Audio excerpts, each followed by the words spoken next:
What is blockchain in proof of work? This is one block, this is another block, this is another block, and so on. When we chain or link these blocks together, look at the arrows, we have a chain of blocks. That is called the blockchain. But what is being linked? We find the hash of that block and put it to the next block. Okay? Then this is the way we link or chain the blocks. We find the hash of this block, we put it to the next block. This is how we chain the blocks. The hash of a block in proof of work has a pattern to follow. This pattern is that we must start the hash with many zeros. For example, this one. Okay? The number of zeros could be 30, 35, 45, 60, or other values. Okay? The number of zeros, we will talk about that, how we find out this number of zeros. For now, you should just remember that the hash of a block must start with many zeros. So how do we do so? We need to find out this number that makes the hash starts with many zeros. It could be starting from 0, 1, 2, 3, and so on. Okay? Until we find out a number that it makes the hash of this block starts with many zeros. Therefore, we call this number a proof of work. That is the evidence of our number guessing.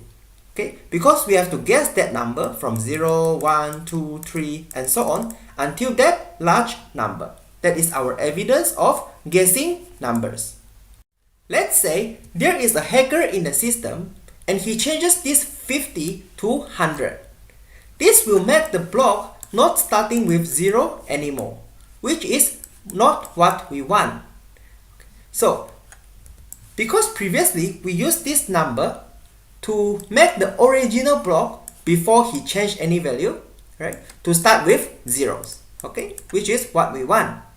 Now, since already changed, the zeros is not there anymore. Let's look at one demo here. If we just change one character from TO to TA, it will totally change the hash. You can see that the hash are totally different now, although we just changed one character. Therefore, when the hacker changes any data in the block, he will change the entire hash. However, the hacker may calculate the number again to make the hash starts with many zeros again. So how do we detect these changes? By the hacker. Since the hacker has changed the data and also the number here, the hash of this block will be totally different. When we pass the hash, right, of this block to the next block we also need to change the number so that it will start with many zeros. This will affect the next block as well.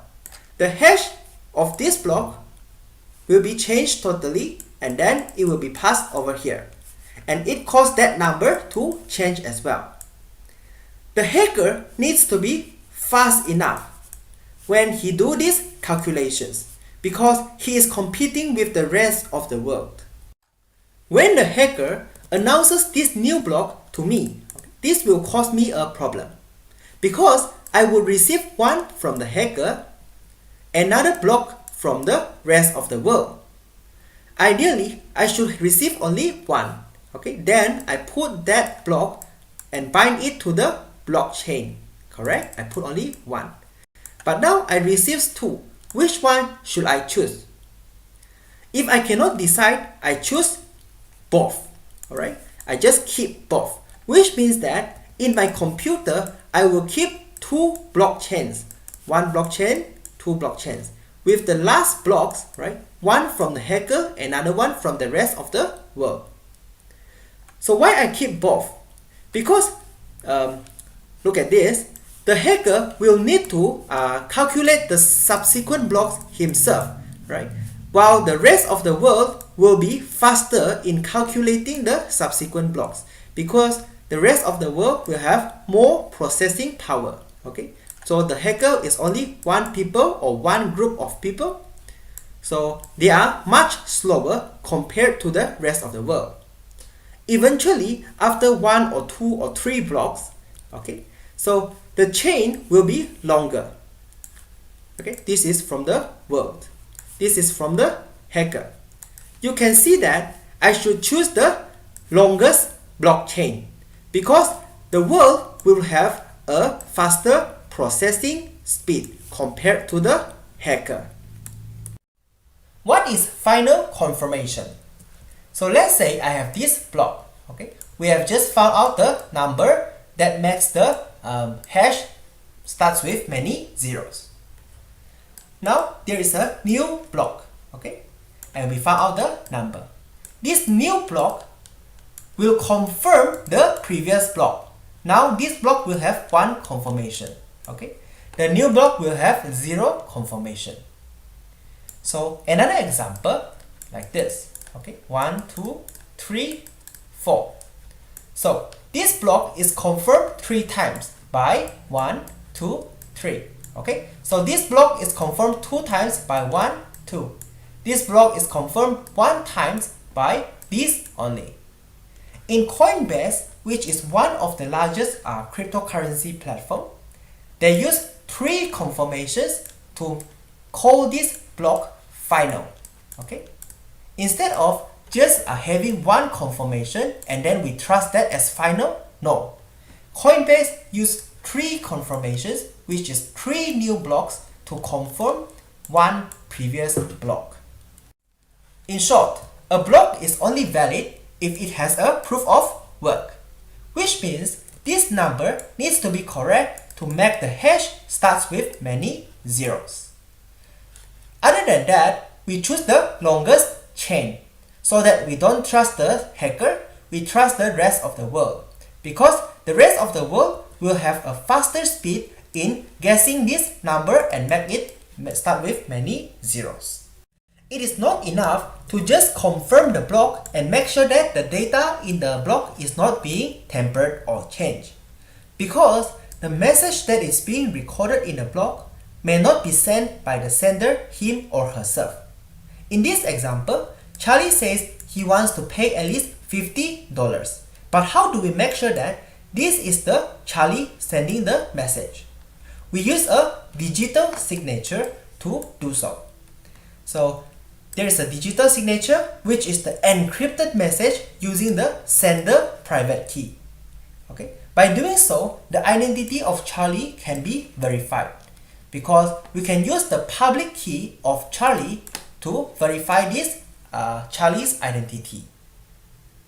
By now, you should know that Bitcoin and many other cryptocurrencies that use proof of work are very secure because they use decentralized consensus.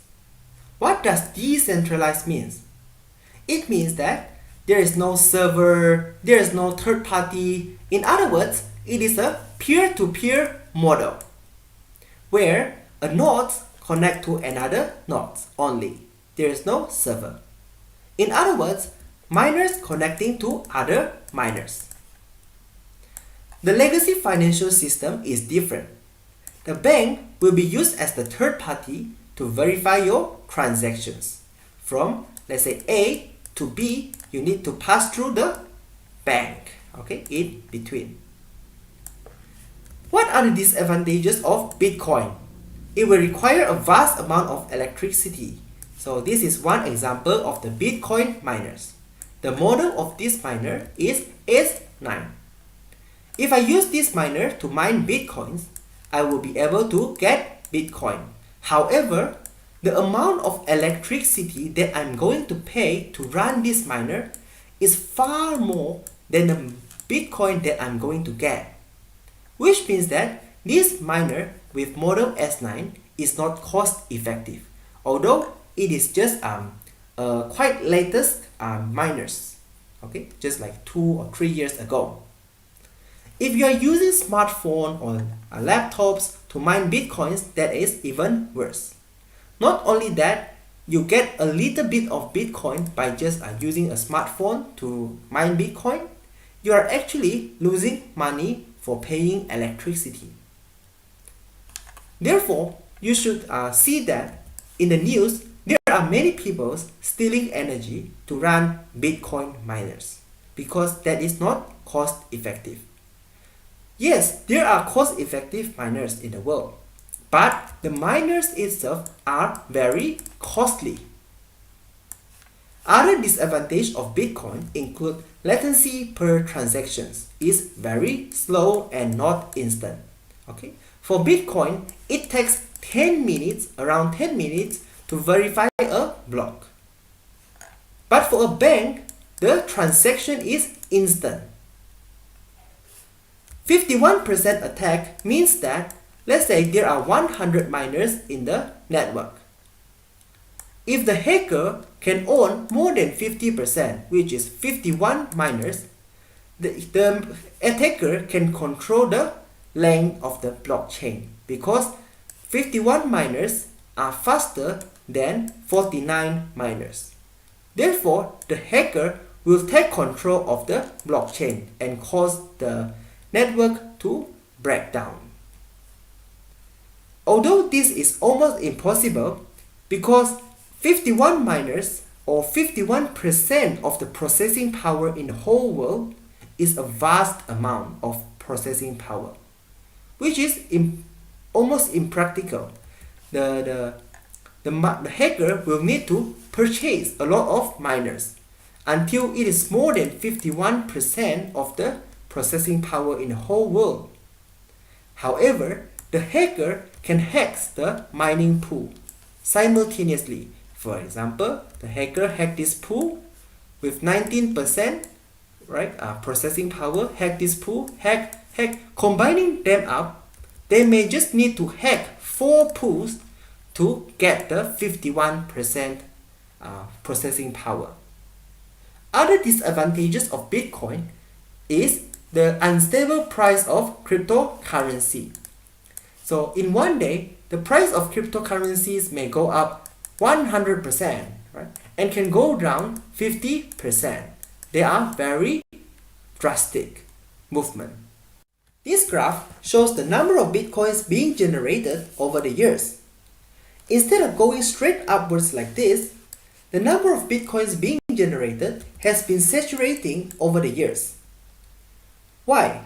Because Bitcoin has a finite amount to be generated. In other words, there is a maximum supply of Bitcoin, which is 21 million Bitcoin to be generated. So the last Bitcoin will be generated in the year 2140, which is 100 years plus from now. So how does the Bitcoin protocol slow down the generation of Bitcoins so that it will take a longer time to exhaust the total supply? So you can see this. Initially, the number of Bitcoins being rewarded or generated is 50 Bitcoins per block. After 210,000 blocks, this reward is halved by 50%. Okay? So it becomes 25 Bitcoins per block.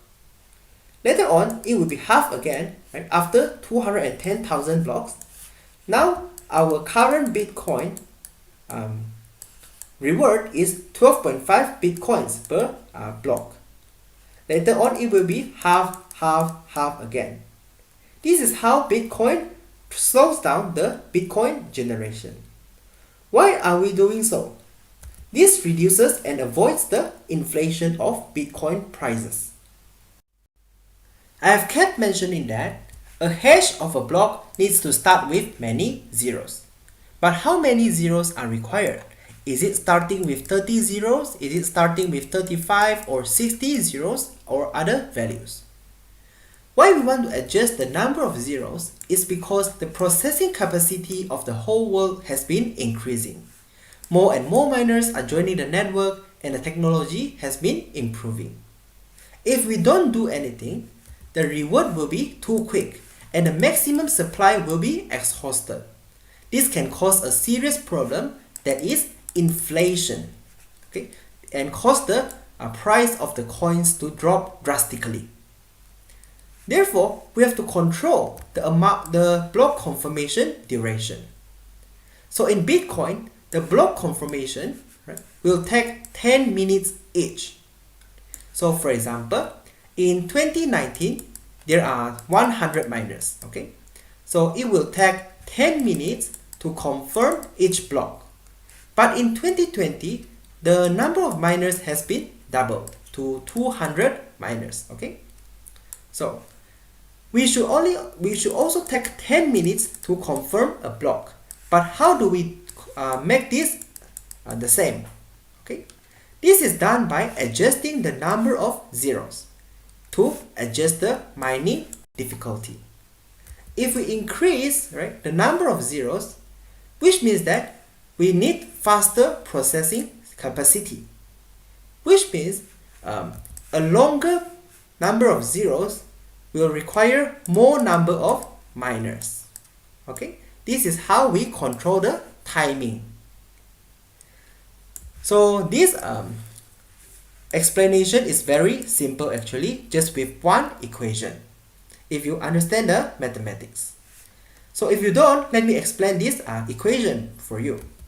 So let's say I have one bit, which possibility could only be 1 or 0, okay? So the probability of this will be 0.5. Now I have two bits. There will be 0, 0, 0, 1, 1, 0, and 1, 1. Okay? So to make these two bits start with 0, 0, the possibility will be 1 over 2 power of 2. Because 1 is taken from here. Okay? 2 power of 2 is 4 possibilities. Okay, there is 1, 2, 3, 4. Okay, the last example for you. Now we have 3 bits: 0, 0, 0, 0, 0, 1, 0, 1, 0, 0, 1, 1, 1, 0, 0, 1, 0, 1, 1, 1, 0, and 1, 1, 1. Okay, so what is the possibility of getting this 0, 0, 0? There will be 1 over 2 power of 3. Okay, why 2 power of 3? That is 3 bits. Okay, that is 2 power of 3. Okay, there are 1, 2, 3, 4, 5, 6, 7, 8. 8 possibilities. 2 power of 3 is equal to 8. Other than using blockchain for transactions, we can have other applications, such as putting our contracts into the blockchain. By doing so, our contract will be very safe because it is almost impossible to edit the blockchain data. We can also put our comments, copyrights, even the news into blockchain. Basically, we can put any data we want into blockchain so that it can never be edited by anyone in the world.